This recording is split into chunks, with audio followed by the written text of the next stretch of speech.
자, 기드온은 미디안으로부터 이스라엘을 구원한 사사죠. 너무 잘 아는 얘기죠. 주일학교 때 많이 하죠.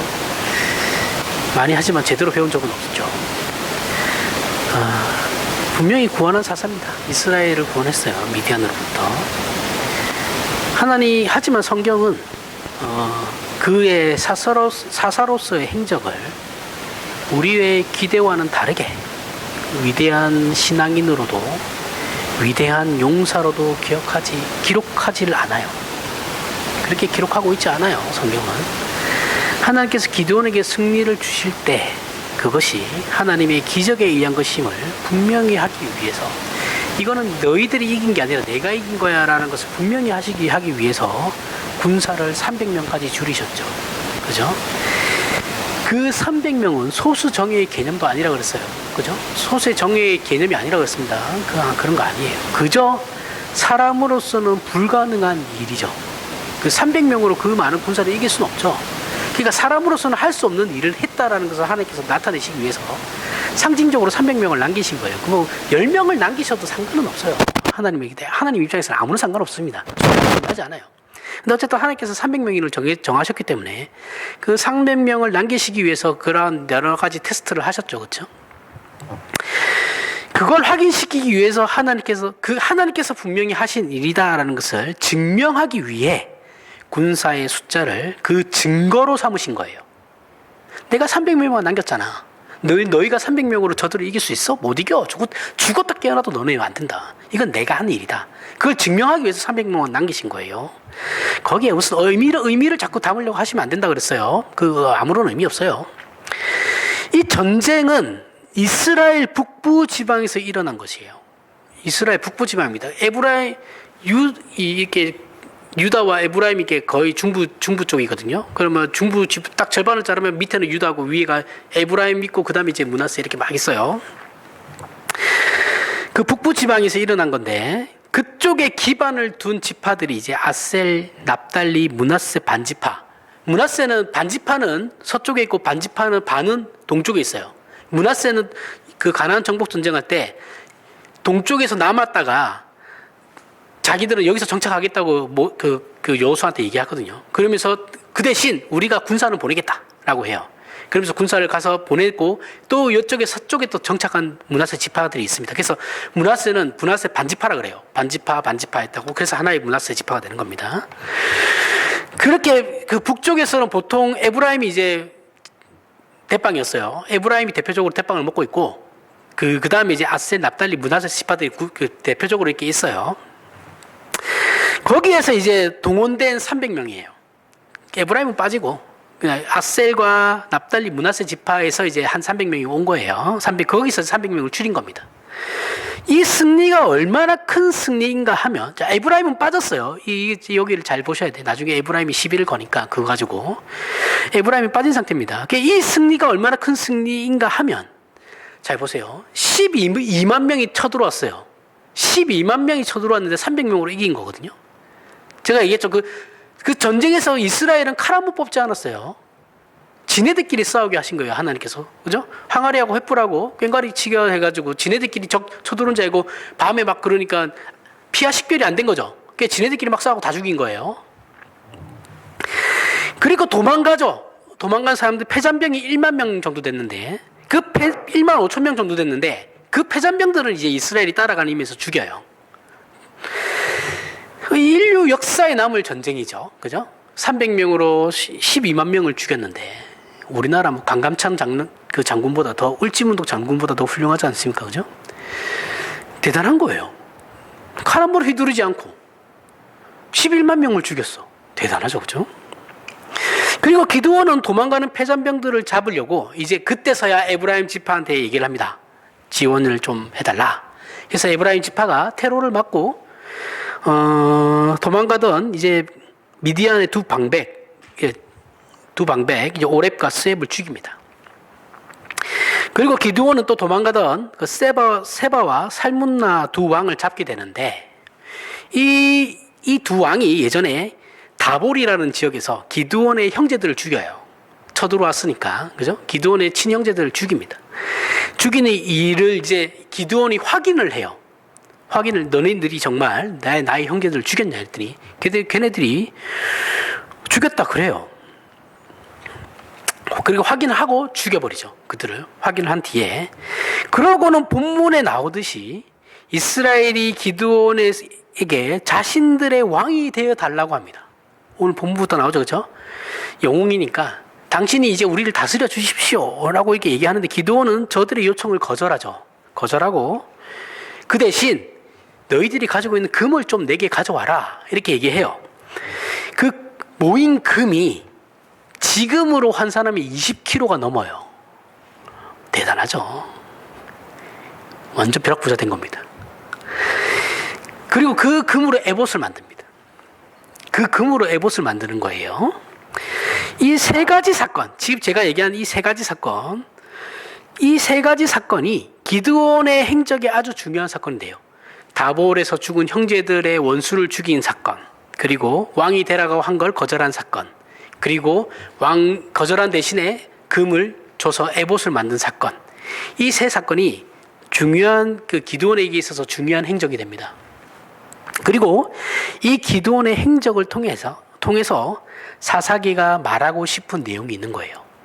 핵심이 있어요. 먼저 이스라엘이 기드온에게 왕이 되어 달라는 문제에 있어서는 사사기 8장 23절에 기드온이 그들에게 이르되 내가 너희를 다스리지 아니하겠고 나의 아들도 너희를 다스리지 아니할 것이요 여호와께서 너희를 다스리시리라 하니라라고 하여, 이것만 보면 마치 기드온이 신앙이 굉장히 좋아 보이죠. 그죠? 굉장히 좋아가지고 생각도 발라가지고 아니야, 하나님께서는 왕을 원하시는 것이 아니다. 우리 마치 되게 하나님 앞에 겸손하고 뭐 신앙이 좋아가지고 난 그런 거 안 해. 이렇게 막 그런 거 같이 보이죠. 아닙니다. 절대 그런 거 아니에요. 이 말 하고 나서 바로 기드온이 뭐라 그럽니까? 거절하고 나서 그걸 왕은 됐고 금이나 좀 모아줘. 그죠? 그래서 에봇을 만들어요. 만들어서 오브라에 있는 그 지역의 예배 처소를 이교적인 처소로 만들어 버리죠. 그죠? 정말 하나님 생각에서 자기가 왕이 안 되겠다라고 하면 그런 에봇을 만들지 않았겠죠. 그죠? 이건 하나님 신앙하고는 전혀 상관없어요. 이 사람 지 마음대로 사는 사람입니다. 이게 어떤 게 진실된 모습일까? 어떤 게 기드온의 진실된 모습일까? 아니야. 내가 왕이 될 게 아니고 하나님이 너희 다스릴 거다. 이게 진실된 모습일까요? 아니면 금으로 에봇을 만든 게 진실된 모습일까요? 알기 힘들죠? 근데 쭉 보면 후자가 맞습니다. 잘 보세요. 에봇은 제사장의 의복입니다. 에봇이 뭐냐면 이게 우상 모양을 만든 그런 게 아니에요. 에봇은 제사장이 입는 옷이에요. 옷인데 이걸 금으로 만드는 거예요. 금으로 만들었다라는 건 입을 목적은 아닌 거죠. 그죠? 입으려고 하는 걸 금으로 만들 수는 없잖아요. 불편한데. 그거 어떻게, 제사장은 짐승도 때려잡아야 되는데, 그걸 입고 어떻게 때려잡아? 불편해서 일 못하죠? 입는 목적은 아닙니다. 그리고 이 에봇은 제사장들이 직접 만들어요. 직접 만들고 본인들이 입는 거거든요. 다른 사람이 만들면 안 돼요. 율법상. 근데 기드온은 므낫세 지파거든요. 레위 지파가 아니에요. 근데 자신이 에봇을 만들었단 말이죠. 그리고 에봇을 걸어놔요. 만들어 놓은. 그죠? 이게 뭐겠어요? 입지도 못할 에봇을 왜 만들었겠어요? 상징물이죠. 그러니까 기드온이 만든 에봇은 불가능한 승리를 해냈다. 질 수밖에 없던 전쟁을 이기게 됐다라는 그 상징물로 만든 거거든요. 요게 우상이 되는 거예요. 분명히 하나님께 영광을 돌려야 되는 건데 지가 우상을 만들어가지고 야 이게 우리의 승리의 상징물이야 해버리면 사람들이 어떻게 하겠어요? 여기 와서 절하겠죠. 하나님께로 안 가요. 그 성격으로 만든 겁니다. 이거는 분명해요. 뭐 의심할 여지가 없습니다. 그리고 에봇을 사람들은 신탁의 상징물로 여기겠죠. 저기에 신의 응답이 있다. 하나님의 응답이 있어서 우리가 승리하게 된 거야. 그죠? 그렇게 되는 거죠. 그러니까 기드온은 왕이 되라는 요청은 거절했어요. 거절했는데 이것도 나중에 다 이유가 나옵니다. 왜 거절했는지가 나와요. 그 거절은 최소한 신앙에 의한 것은 아니에요. 신앙에 의한 것이면 애보 따위는 안 만들었겠죠. 신앙에 의한 것이 아니고 지극히 현실적인 판단을 한 거예요. 앞으로 자신의 지위와 정치적 영향력을 그나마 유지하기 위해서 정무적 판단을 한 겁니다. 기도원의 행동을 보면 그는 솔직히 권력과 지위를 가지고 싶어 했어요. 안 가지고 싶었던 게 아니에요. 가지고 싶어 했어요. 하지만 지금 자신이 이스라엘의 영웅이라고 해도 북부 지방에서나 영웅이지 유다 쪽까지는 내려올 수 없잖아요. 그죠? 그 지역에서만 영웅인 거예요. 이스라엘 전체적으로 봤을 때, 그리고 이스라엘 전체적으로 봤을 때 당연히 정치적이나 군사적으로 기반이 약하죠. 갑자기 나타난 영웅이잖아요. 그죠? 그 집안에서도 작은 자였어요. 그 집안에서도 힘이 없는 사람이었어요. 기드온 집안에서도. 자신의 집안에서조차 큰 소리 못 치던 사람이 갑자기 한 나라의 영웅이 되었단 말이죠. 그렇다고 해서 그 영웅이 정치적 기반이 튼튼하겠습니까? 없죠. 유지들을 이길 수가 없어요. 그 지역 유지들조차도 이길 수 없을 거예요, 아마. 그렇게 정치력이 약했죠. 그리고 경제적인 기반도 약했고, 당연히 정치력이 약하니까 군사적 기반도 약하죠. 300명 가지고 뭘 해요? 그래서 하나님을 빙자하여 왕은 아니지만 왕은 내가 현실적으로 될 수 없지. 이게 머리가 잘 돌아갔던 사람이에요. 왕은 현실적으로 나에게 불가능해. 그럼 내가 할 수 있는 게 뭐지? 라는 것을 순간적으로 머리를 돌린 거예요. 그래가지고 그나마 지금의 내가 이 영웅의 지위를 유지하고 보존하려면 어떻게 해야 될까 생각해서 나온 것이 에봇입니다. 그 증거로 기드온은 전쟁에 이기고 패잔병들을 쫓을 때 에브라임 사람들에게 이게 왜 저런 얘기 처음 듣는데 이렇게 생각할 수밖에 없겠지만 왜 근거가 없이 이렇게 얘기하는 게 아니에요. 그 증거가 있어요. 근거가 될 만한 내용이 있는데 기드온이 전쟁을 이기고 패잔병을 쫓을 때 에브라임에게 지원을 요청했죠. 그렇죠? 에브라임 지파에게 지원을 요청했을 때 에브라임 지파가 열받아가지고 일단은 도와줘요. 일단 도와주고 나서 8장 1절에 보면 에브라임 사람들이 기드온에게 이르되 내가 미디안과 싸우러 갈 때 우리를 부르지 아니하였다. 너 왜 정작 중요한 전쟁에는 우리 안 부르고 패잔병이나 죽이라고 우리를 부르는 거냐라고 이제 화가 났죠. 그래서 다퉈요. 기드온하고 싸우려고 그러죠. 에브라임 지파는 큰 지파입니다. 기드온이 절대 이길 수 없어요. 기드온 따르는 사람이라 해봐야 300명인데 그 사람도 지금 이거 어떻게 될지 몰라요. 그죠? 패잔병 뒷처리용으로 우리를 부르고 영광은 네가 다 가져가냐. 이게 열받은 거죠. 이거 사실은 에브라임 지파가 억지 부리는 거거든요. 에브라임 지파는 애초에 도와줄 생각이 없었어요. 기드온을 도와줄 생각 없어요. 도와줄 생각 없고 기드온이 승리할 거라고 생각도 안 했어요. 기드온? 걔가 누군데? 이렇게 생각했겠죠. 그죠? 걔가 누군데 뭘 하는데? 이렇게 생각했을 거예요. 그럼 에브라임은 왜 기드온에게 지금 시비를 걸고 있습니까? 왜 걸겠어요? 큰 전쟁에서 승리하여 위대한 영웅이 된 기드온이잖아요. 그죠? 전 이스라엘이 지금 기드온의 소문을 들었단 말이죠. 그래서 지금 사기가 저하되어 있는 이 이스라엘의 사기가 확 올라갔어요. 그죠? 와, 영웅이 나타났다. 난리가 났을 거 아닙니까? 자신들의 지위가 흔들리겠죠. 에브라임 지파는 그 북부 이스라엘에서 기득권이에요. 지네들이 대빵이에요. 그런데 므낫세 지파에서 듣도 보도 못한 애가 갑자기 영웅이 되어가지고 나타나니까 지네들 입장에서는 불안하죠. 그죠? 1등은 2등을 정치에서는 2등은 없어요. 1등은 무조건 2등은 깔아뭉개게 돼 있어요. 2인자는 없어요. 그래서 시비를 거는 겁니다. 이 시비는 뭐겠어요? 지극히 견제하는 거죠. 그렇죠? 기드온에 대한 견제예요. 정치적인 반발입니다. 너 혹시라도 우리 머리 위에 올라갈 생각하지 마라. 그거거든요. 지금 이스라엘은 하나님의 원리는 잊은 지 오래예요. 그죠? 얘네들은 지금 머릿속에는 하나님은 없어요.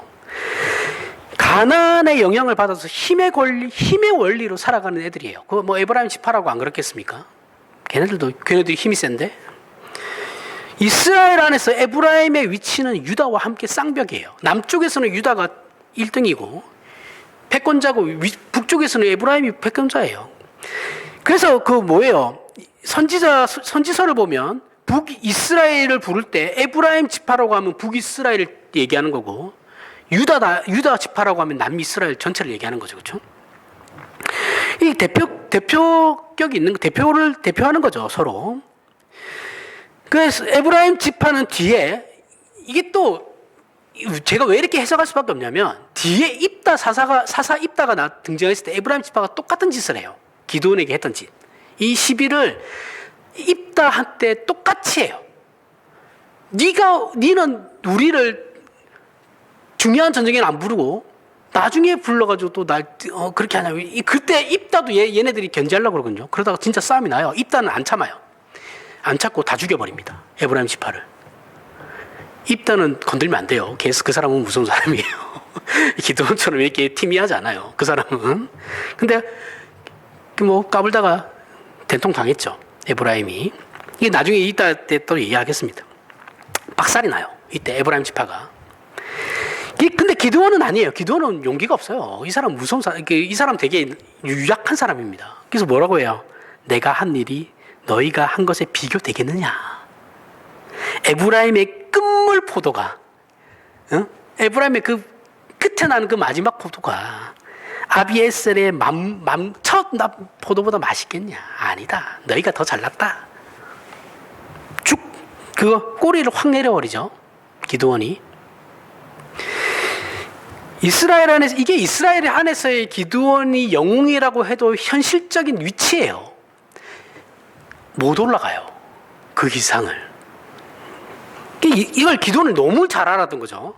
본인의 현실에 대해서.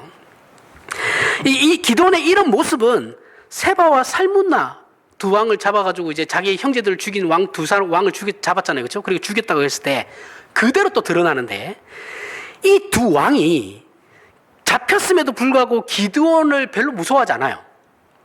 그래가지고 겁을 내지 않습니다. 이게 보통 잡혔을 때, 야, 너네들 진짜 내 형제들 죽였어 하면, 아니, 우린 그런 적 없는데라고 발뺌할 수도 있죠. 무서우면, 그죠? 발뺌 안 해요. 당당하게 얘기합니다. 내가 너네들 형제 다 죽였어. 이렇게 얘기해요. 기드온이 만만한 거죠. 득보잡이잖아요. 요즘 말로 하면. 듣도 보도 못한 애가 갑자기 튀어나와가지고 나라 이스라엘 구했다 하니까 쟤는 뭐야? 이렇게 생각하는 거죠.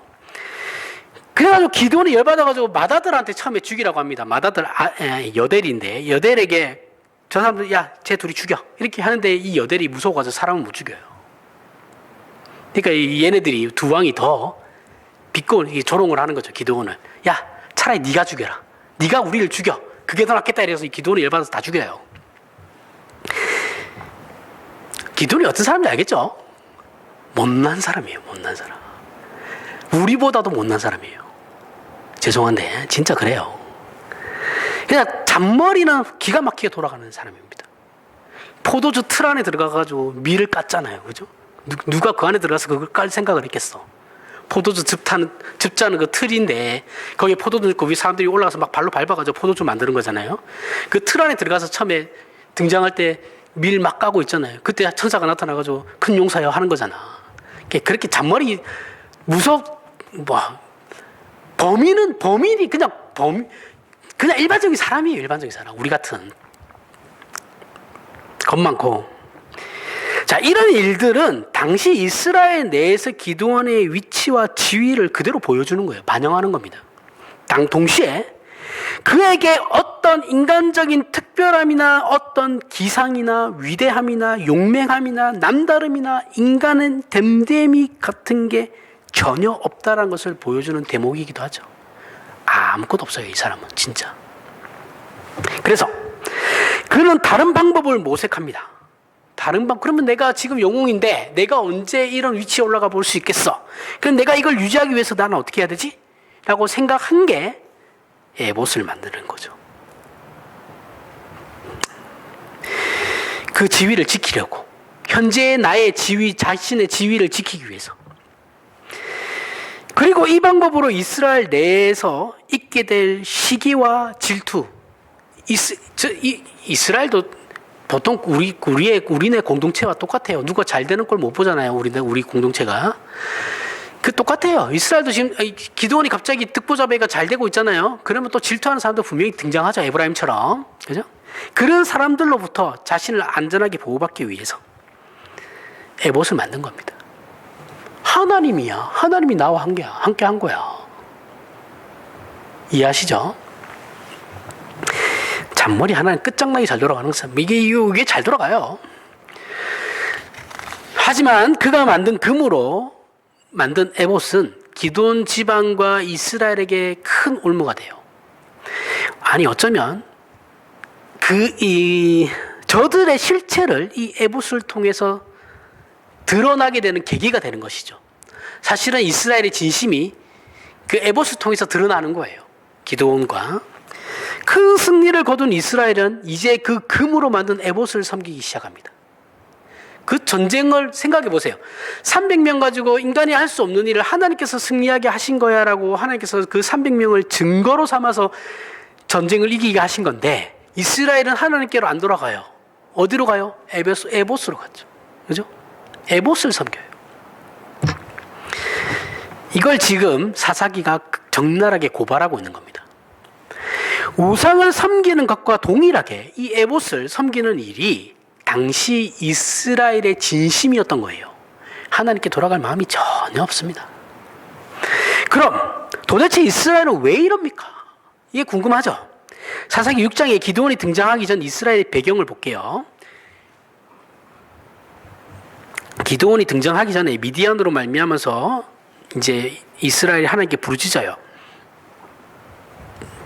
이스라엘 자손이 미디안 6장 7절에서부터 10절.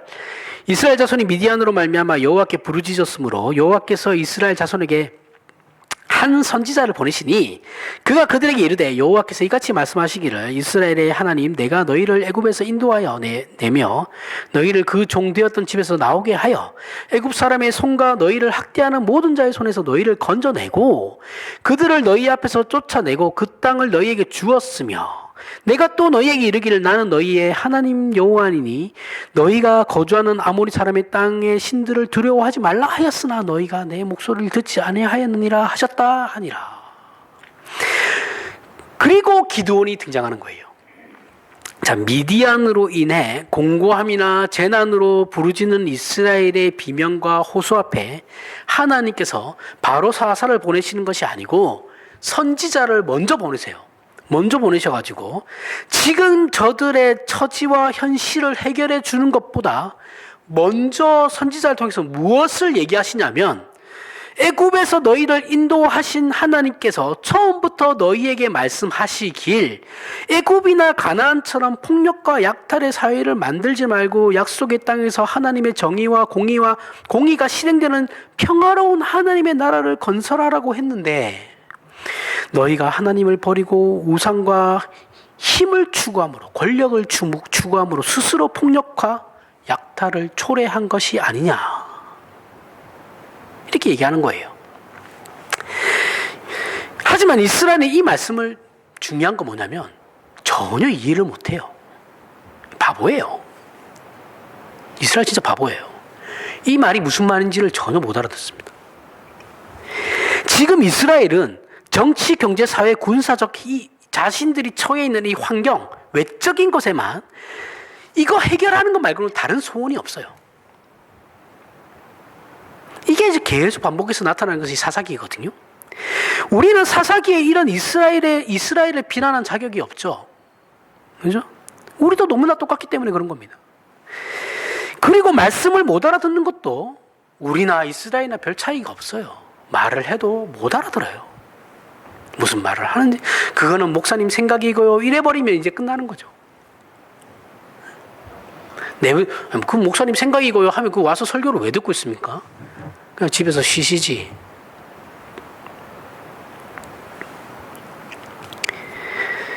똑같아요. 이스라엘하고. 우리도 이스라엘과 방불하게 성경이 아닌 세상적 원리를 추구하죠. 그죠? 힘의 원리를 추구합니다. 힘과 재력, 권력을 추구하죠. 이 심각성은 이스라엘의 왕정 시대에도 그대로 나타나요. 사무엘상 8장 4절에서부터 7절에 보면 이스라엘 모든 장로가 모여 라마에 있는 사무엘에게 나아가서 그에게 이르되 보소서 당신은 늙고 당신의 아들들은 당신의 행위를 따르지 아니하니 모든 나라와 같이 우리에게 왕을 세워 우리를 다스리게 하소서 한지라. 우리에게 왕을 주어 우리를 다스리게 하라 했을 때에 사무엘이 그것을 기뻐하지 아니하여 여호와께 기도하며 여호와께서 사무엘에게 이르시되 백성이 내게 한 말을 다 들으라. 이는 그들이 너를 버림이 아니요 나를 버려 자기들의 왕이 되지 못하게 함이니라. 이스라엘이 왕을 구하는 것은 나를 버려, 하나님을 버려 자기들의 왕이 되지 못하게 하기 위함이다라고 하나님께서 이거 직접 말씀하시는 거죠. 하나님께서 저들이 왕을 구하는 그 근저에 깔린 그 생각들을 다 아시는 거예요.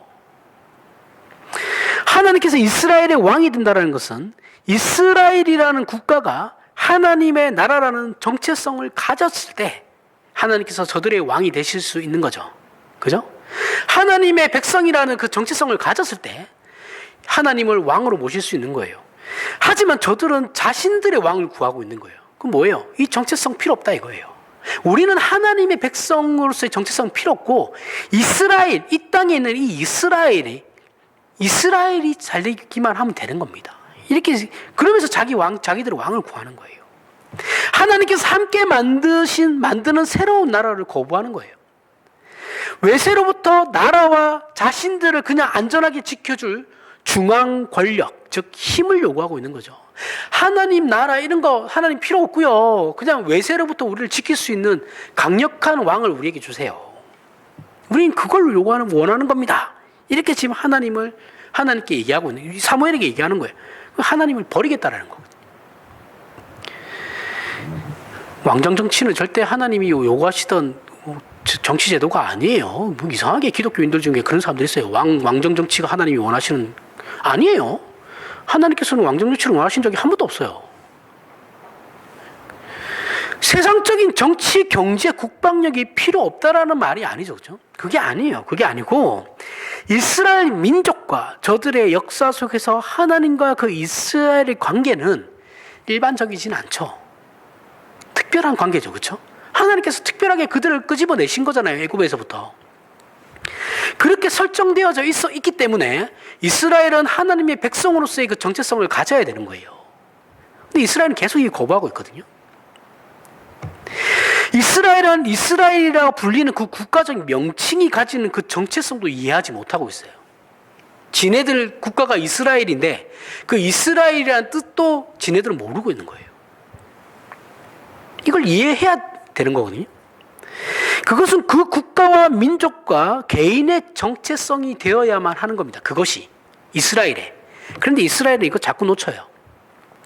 그래서 이스라엘은 외세에 의한 핍박을 해결하고 풍요와 탐욕을 채우기 위해만 급급한 인생과 사회가 되기를 원하는데 이것이 그대로 이스라엘에게 우상 숭배로 소개되고 나타나고 있는 겁니다.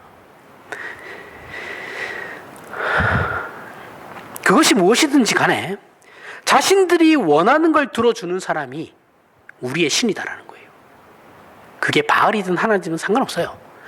내가 원하는 거 들어주는 사람이 나의 신이 되는 거야. 그런 자신들의 욕망이 우상으로 나타나는 겁니다. 그러면 이런 욕망을 채우기 위해서는 수단과 방법을 가리지 않겠죠. 당연히, 그죠?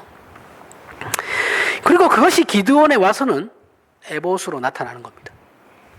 사무엘상 13장에 보면 사울 왕이 기드온과 똑같은 시절로 해요. 블레셋이 쳐들어와서 그 위급함을 느낀 사울 왕은 사무엘의 약속대로 길갈에서 그를 기다려야만 했지만 사무엘이 늦게 오자 사람들이 하나 둘씩 떠나는 것을 보고 무서워합니다. 두려워해요. 그래서 어떻게 합니까? 자신이 직접 하나님께 번제를 드려요. 사무엘은 어디 지파예요? 막내 지파. 베냐민 지파죠, 그렇죠? 레위 지파가 아니에요. 제사를 지낼 수 없어요. 그래서 번제를 드리는데 마침 그때 또 사무엘이 딱 나타나죠. 드라마틱하게. 그래가지고 사무엘한테 욕 바가지로 먹습니다. 그러면서 사울이 이런 핑계를 대요. 백성은 내게서 흩어지고 당신은 정한 날 안에 오지 아니하고 블레셋 사람은 믹마스에 모였음을 내가 보았으므로 이에 내가 이르기를 블레셋 사람들이 나를 치러 길갈에 내려오겠거늘 내가 여호와께 은혜를 간구하지 못하였다 하고 부득이하여 번제를 드렸나이다 하니라. 사울 왕의 등장으로 이스라엘은 권력이 나누게 돼요. 왕권과 제사장으로 나뉘게 되는데, 왕권은 정치, 경제, 외교, 군사, 사법을 담당하고, 제사장은 제사의식과 종교에 관한 모든, 그러니까 이스라엘의 생활, 일반적인 사람들의 생활을 다 감당하게 되죠. 그래서 아무리 왕이라고 해도 제사장의 업무를 넘볼 수는 없어요. 제사의식도 할 수 없습니다. 자신의 권력 아래 제사장을 둘 수도 없어요. 독립되어 있어요. 나중에 남유다 우시아 왕은 나라가 강성해지자 제사장을 우습게 여겨가지고 자신이 제사를 드리게 됩니다. 직접 하나님께. 그러다가 나병 환자가 되죠. 하나님께서 그에게 나병 환자로서 이렇게 나병을 내려가지고 환자가 돼가지고 죽을 때까지 격리돼서 혼자 살아요. 이런 사건은 하나님을 왜 그럼 이런 사건들이 일어나냐? 이걸 잘 봤을 때 우리가 잘 생각해야 되는 게 뭐냐면, 이런 사건은 하나님을 만나는 일은, 구약 시대에 하나님을 만나는 일은 아무 때나 자신들의 필요나 요구에 따라 자기들 마음대로 만날 수 있는 존재가 아니다라는 것을 드러내시는 거예요. 우리는 지금 다르죠, 그렇죠? 우리는 예수 그리스도로 말하면 내가 만나고 싶다 아무 때나 만날 수 있어요. 기도를 할 수 있죠. 구약 때는 아니에요. 내가 만나고 싶다고 해서 만날 수 있는 게 아니에요. 내가 죄사함을 받고 싶다고 해서 받을 수 있는 것도 아니에요. 그걸 강력하게 증언하시는 거예요. 증거하시는 겁니다. 그럼 사울왕은 왜 이런 죄를 범했습니까? 왜 번제를 드렸어요? 그는 하나님을 두려워한 적이 없어요. 사울왕이 솔직히 하나님을 믿었는지도 의심스러워요. 그는 사람들이 자신이 떠나는 게 무서웠던 거예요. 전쟁을 치러야 되는데 사무엘이 나타나지 않으니까 사람들이 무서워가지고 하나둘씩 떠나가는 거예요. 고향으로. 그게 무서운 거예요. 그래서 더 큰 죄를 저지르는 거죠. 그죠? 사울왕은 늘 그랬어요. 늘. 그는 환경적 조건을 충족시켜가지고 전쟁에서 이기는 것이 중요한 것이지. 그래서 그에게 제사라는 것은 그냥 하나의 상징일 뿐입니다. 이들을 하나로 만들기 위한, 하나의 그냥 이 이스라엘 민족을 하나로 만들기 위한 그 정치인들이 종교 이용하는 걸 똑같은 거죠. 그런 심리적 안정을 위한 하나의 수단일 뿐이었어요. 그 외에 아무런 의미 없습니다. 사무엘상 15장 근거 없이 얘기하는 게 아니에요. 24절부터 31절에 사울이 사무엘에게 이르되 내가 범죄하였나이다. 내가 여호와의 명령과 당신의 말씀을 어긴 것은 내가 백성을 두려워하여 그들의 말을 청종하였습니다. 자기가 자기 입으로 얘기하고 있죠. 청하오니 지금 내 죄를 사하고 나와 함께 돌아가서 나로 하여금 여호와께 경배하게 하소서 하니 사무엘이 사울에게 이르되 나는 왕과 함께 돌아가지 아니하리니 이는 왕이 여호와의 말씀을 버렸으므로 여호와께서 왕을 버려 이스라엘 왕이 되지 못하게 하셨음이니이다 하고 사무엘이 가려고 돌아설 때에 사울이 그의 겉옷자락을 붙잡음에 찢어진지라. 사무엘이 그에게 이르되 여호와께서 오늘 이스라엘 나라를 왕에게서 떼어 왕보다 나은 왕의 이웃에게 주셨나이다. 이스라엘의 지존자는 거짓이나 변개함이 없으시니 그는 사람이 아니시므로 결코 변개하지 아니하심이니이다 하니 사울이 이르되 내가 범죄하였을지라도 이제 청하옵나니 내 백성들의 장로들 앞에 이스라엘 앞에서 나를 높이사 나와 함께 돌아가서 내가 당신 내 하나님 여호와께 경배하게 하소서. 이에 사무엘이 돌이켜 사울을 따라가며 사울이 여호와께 경배하니라. 무슨 내용인지 아시겠죠? 사무엘이 좋아서 따라가는 게 아니에요. 인간적으로 너무 불쌍해서 따라가는 거예요. 사무엘이 정이 굉장히 많은 사람 중에 한 사람인 것 같아요. 사무엘은 하나님이 사울을 버렸다고 하지만 그래도 왕이었다라는 게 있었던, 사무엘은 약간 정이 좀 있었던 사람인 것 같아요. 주객이 지금 이거 전도된 상황이죠, 그렇죠? 하나님께 죄를 지어가지고 지금 큰일 난 상황인데 그건 중요하지 않고 사무엘 당신이 나와 함께 가서 나를 높여 주십시오. 사람들 앞에서 저 사람들이 나를 버리지 않게 그 역할을 해달라고 지금 사무엘 따라가자고 하는 거잖아요. 그 사무엘이 아니 당신은 이제 하나님 당신 왕으로서 버렸습니다 라고 얘기했는데도 걷어짜락 붙잡고 따라가 달라고 쪼르는 거예요. 그죠? 애처럼. 그래서 사무엘이 불쌍해서 따라가 주는 거예요. 그 뒤로 연락 안 합니다. 사무엘하고는 관계를 끊어요. 사울하고. 지금 사울은 사람들 앞에서 자신의 지위를 공고히 하기 위하여 하나님의 뜻이나 순종과 불순종을 넘어 사무엘을 붙잡고 가서 그 자신의 지위를 확보하는 것 외에는 아무런 관심이 없어요. 이 사람은 신앙에 대해서 아무런 관심이 없어요. 그래서 사무엘이 옷이 찢어질 만큼 거의 몸싸움이라고 볼 수 있죠. 그죠? 그 사무엘을 기어코 데려가가지고 자신의 지위를 사람들 앞에서 확보하게 합니다. 이 일이 기드온에게 그대로 일어난 것이죠. 하나님께서 기드온을 통하여 이스라엘에게 구원을 주시는 건 분명하죠. 주신 건 분명해요. 그죠? 사실입니다. 하지만 기드온과 이스라엘은 그 승리의 의미나 구원의 의미는 전혀 몰라요. 관심도 없어요. 그저 괴로운 현실에서 벗어난 것에 좋아할 뿐입니다. 이렇게 성경은 저와 여러분의 정체성을 사사기를 통해 계속해서 질문하고 있는 거예요. 우리도 정체성 잘 모르거든요. 내가 신자임에도 불구하고 내 신자에 대한 정체성을 몰라요. 그러니까 맨날 헛짓하는 거예요. 우리도. 한국교회는 이런 신자의 정체성과 자기 확인을 왜곡하고 오해해서 성경과는 정말 다른 신앙을 가지게 되었어요. 본문식으로 말하면 에봇을 섬기는 신앙이 되었죠. 내 욕망을 채워주는 하나님이 뿐이에요. 내 욕망과 내 소원을 들어주시는 그 수단으로서의 하나님일 뿐이지 내가 섬기는 하나님은 아니에요. 한국교회에서. 최소한 기복주의는 그래요. 기드온처럼 내가 다스리지 않고 하나님께서 다스릴 거야. 말은 멋있죠. 그죠? 이런 말은 멋있지. 우리도 그런 말 하잖아요. 하나님께서 하실 거야. 기도해봐. 너무 쉽게 이런 말 하죠. 그러나 사실은 그 말을 하는 자신도 자신의 정체성을 몰라요. 하나님이 해결해 주실 거야. 기도해봐. 그렇게 말하고 있지만 나도 내 신자로서의 정체성을 모른다고요. 말은 그렇게 한다고요. 그렇게 배웠으니까. 정체성을 모른다라는 것은 하나님께서 이스라엘을 애굽에서 꺼내 하나님의 나라를 세우고자 제사장 나라로 거룩한 백성으로 부른 것 같이, 그래서 그들의 존재는, 그들의 나라는, 그들의 사회는, 그들의 역사는 하나님의 통치의 아름다움으로 채워졌어야만 했지만 실패한 것과 같이 지금 우리도 동일하다고요. 구약의 이스라엘이나 지금의 우리나 똑같아요. 하는 짓들이. 칼과 창으로 만든 나라가 아닌 예수 그리스도를 보내셔서 구원하신 하나님과 하나님께서 세우신 교회가 가지는 정체성을 제대로 이해하지 못하면 우리는 안정이나 권력 이외에 하나님께서 만드시는 그 나라의 내용들을 담는 다른 책임들에 대하여 이해할 수 없게 됩니다.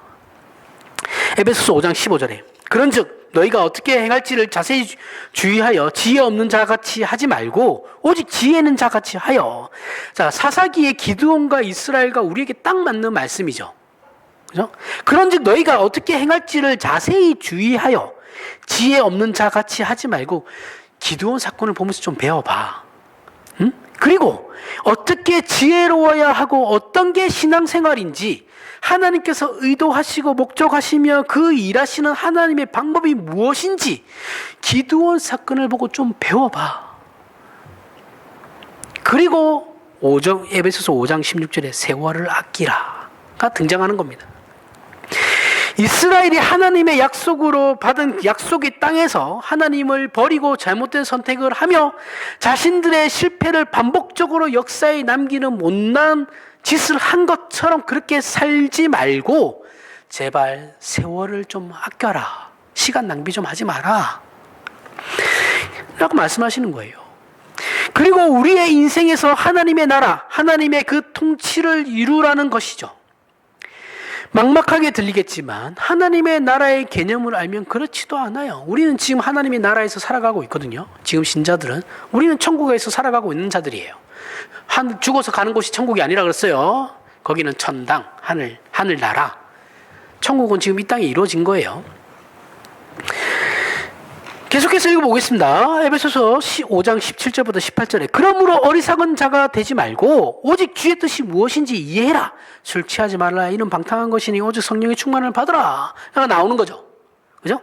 성령 하나님은 이미 모든 신자 안에 들어와 계세요. 이미 모든 신자에게 들어와 계시는 겁니다. 성령 충만은 더 이상 없어요. 그래서 그런 의미에서 그 성령 충만이 아니라 그랬어요. 신비주의자들이 얘기하는 그 성령 충만이 아니에요.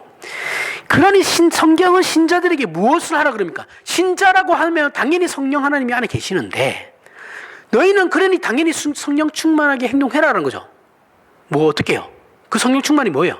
성령의 열매를 맺어라. 그게 성령 충만이에요. 악에게 지지 말고 선으로 악을 이기라는 거예요. 예수 그리스도를 본받아 주어진 환경 속에서 신자답게 그 의무와 책임과 자기 일을 성실히 하며 오늘을 사는 게 오늘을 사는 게 성령 충만이고 세월을 아끼는 겁니다. 오늘 내가 하나님의 신자답게 사는 것이 세월을 아끼는 거예요. 성령 충만한 삶이라는 겁니다. 신비주의자들이나 부흥사들이 성령께서 이 교회를 불태우고 이 지역을 불태우고 이 나라를 불태운다 말하는 것처럼 기독교를 그런 식으로 기독교를 알면 이건 정말 가난한 기독교예요. 반도 모르는 거예요. 사사기 내내 이스라엘에게 구원은 반복적으로 일어나요. 그죠? 계속해서 사사를 보내서 구원이 일어나고 있잖아요. 반복해서 일어나지만 이스라엘의 신앙은 전혀 진전이 없습니다. 전진하지 않아요. 오히려 후퇴하고 있죠. 그죠? 후퇴했죠. 여호수아 때보다 후퇴했잖아요. 하지만 우리는 이런 이스라엘의 역사를 이제 아는 사람들이죠. 그죠?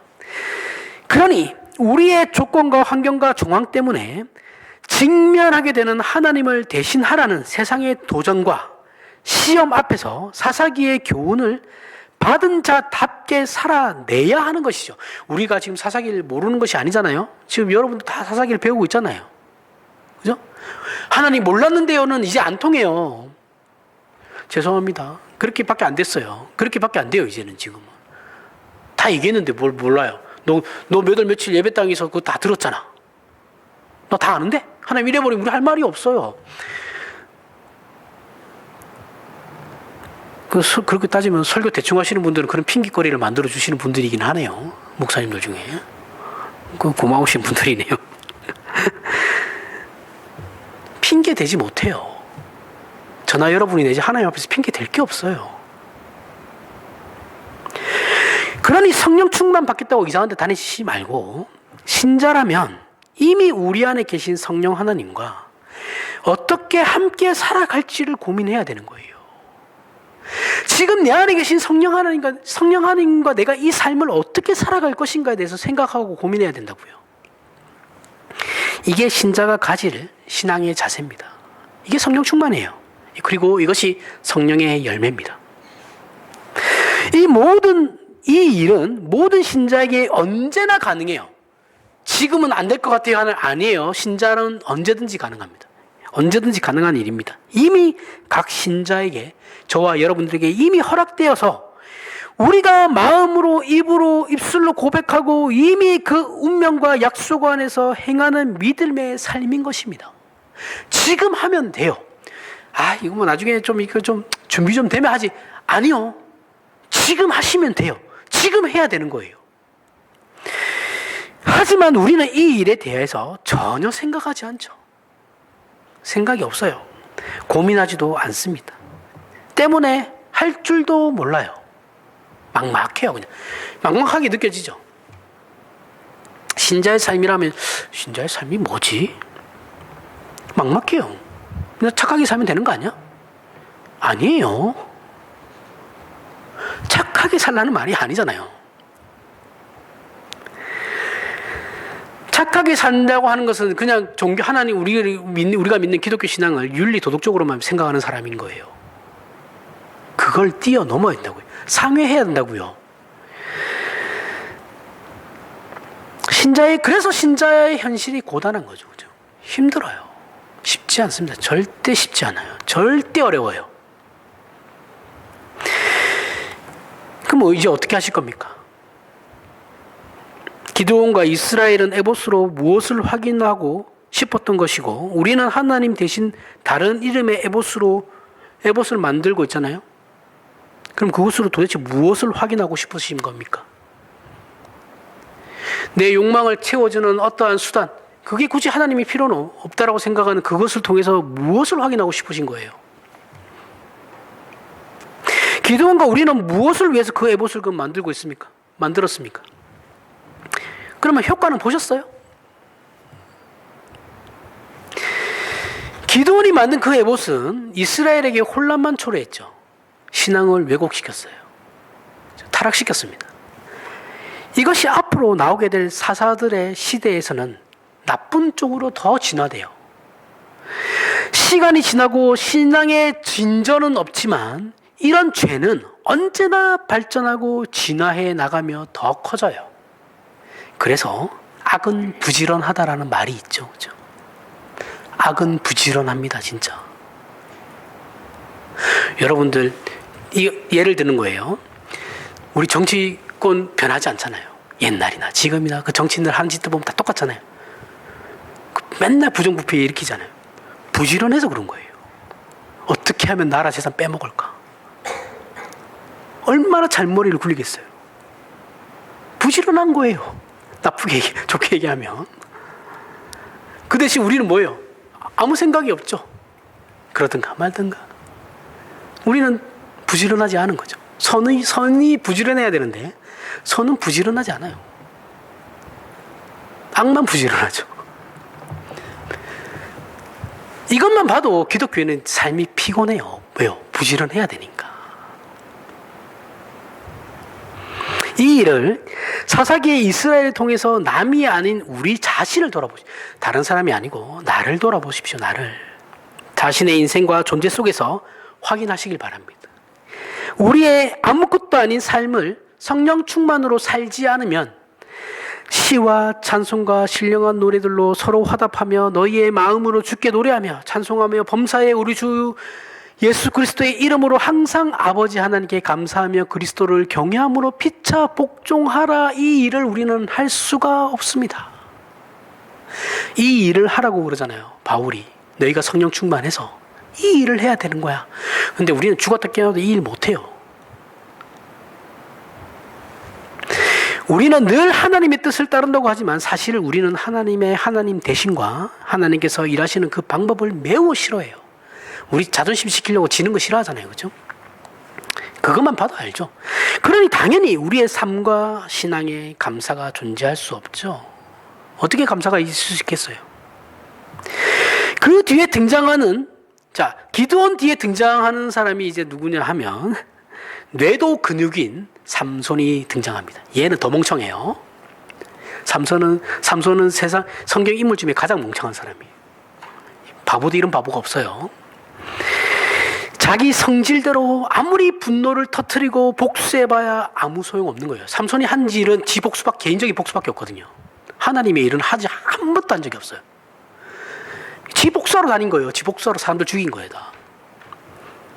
그 삼손 같은 애한테 무슨 감사가 있겠어요. 감사는 각 개인이 자기 존재와 자기 인생 속에서 스스로 확인하는 방법 외에는 다른 방법이 없고 확인할 수도 없어요. 성경이 그리스도를 경외함으로 피차 복종하라고 말씀하는 이유가 뭡니까? 거슬리고 내 마음에 안 들며 적대적인 모든 것에 대해서 너희가 너무 그렇게 막 걱정할 필요 없어. 그걸 꺾고 마치 물리적으로 승리해야지만 평화를 얻을 수 있는 게 아니야 라고 말씀하시는 거거든요. 우리는 세상의 그 풍파 속에 있어야만 하는 존재들이죠. 우리는 산속에 들어갈 수 없어요. 세상의 그 풍파 안에서 우리는 살아가야 되는 존재들이거든요. 신자들은. 그때서야 하나님께서 우리에게 약속하신 하나님의 나라의 진정한 깊이와 가치와 영광을 아는 일들이 그러한 풍파를 통해서 우리 안에 생겨나는 겁니다. 하나님께서 그렇게 만들어 가시는 거예요. 충만하게. 그럼 그 뒤로는 하나님께서 그러면 우리에게 그러한 내용들을 채우가면 우리의 마음이 평안해집니까? 아니요. 평안해지지 않아요. 예수 믿는다고 마음에 평안을 얻는 게 아니에요. 그죠? 갈등만 더 생긴다니까요. 전혀 평안해지지 않아요. 예수 믿으면 평안해진다 하는 사람들 다 거짓말이에요. 성경에서 말하는 평안은 그런 평안이 아니에요. 우리가 심리적으로 어떤 안정을 취하긴 아닙니다. 그런 거 아니에요. 그런 걸 말하는 게 아니에요. 예수 믿는 사람들도 우울증 다 걸려요. 하지만 조마조마해도 조마조마한 삶이죠. 예수 믿어도 마찬가지예요. 조마조마한 삶이 위대한 삶이에요. 대신에 고통스러워요. 여전히 고통스럽지만 위대한 삶인 겁니다. 왜요? 하나님께서 인정해 주시니까요. 그 고통과 조마조마함은 우리의 한계죠. 하나님의 한계는 아니세요. 그죠? 그 위대함은 하나님의 무한하심이죠.